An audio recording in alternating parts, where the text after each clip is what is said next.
the mysterious kingdom of Phrygia, between golden kings and eternal myths. Intro. Among the arid lands of Anatolia, where the sun burns the silent ruins, once stood a kingdom almost forgotten by time. A kingdom that gave birth to the legend of King Midas, who turned everything he touched into gold. A kingdom that inherited the splendor of the fallen Hittite Empire, and vanished, wrapped in fire and myth, the Kingdom of Phrygia. The origins. It was the year 1200 BC. The mighty Hittite Empire had just collapsed, leaving a void across Anatolia. From that chaos emerged new peoples. Among them, the Phrygians, an Indo-European tribe who journeyed from the Balkans, crossing seas and mountains until they settled in the heart of Anatolia. There, among fertile valleys and fortified hills, they built their capital, Gordium, a city that would one day become legend. The Age of Golden Kings. For centuries, Phrygia flourished. Its kings wore fine wool garments and drank wine from golden cups. They traded with Assyrians and Lydians, exporting wood, metals, and precious textiles.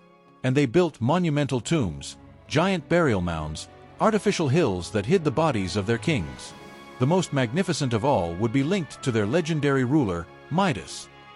The legend of Midas. Midas, the man who, according to Greek myth, received from Dionysus the gift, or curse, of turning everything he touched into gold. A story that mirrors the glory and tragedy of Phrygia itself, wealthy, powerful, yet doomed by its own brilliance. Some archaeologists believe King Midas truly existed, a monarch who ruled around the 8th century BC. And his tomb, found in Gordium, remains one of the most impressive royal burials of the ancient world. The fall of Phrygia. But every glory meets its end. Around 700 BC, a fearsome enemy swept down from the northern steppes, the Cimmerians. They invaded Anatolia, stormed Gordium, and burned the heart of the Phrygian kingdom. The throne of the Golden Kings crumbled, and the echo of Phrygia faded among smoke and ashes. The legacy.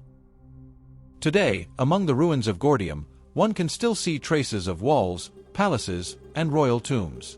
Archaeologists continue to unearth fragments of its story, and the myths endure, reminding us that between history and legend, Phrygia became a bridge between East and West. A lost kingdom, yet eternal in the memory of the ancient world. Photo. If you ever wander through the lands of Anatolia, listen to the wind over the hills. Perhaps, in its whispers, you'll still hear the echo of King Midas and the forgotten kingdom of Phrygia.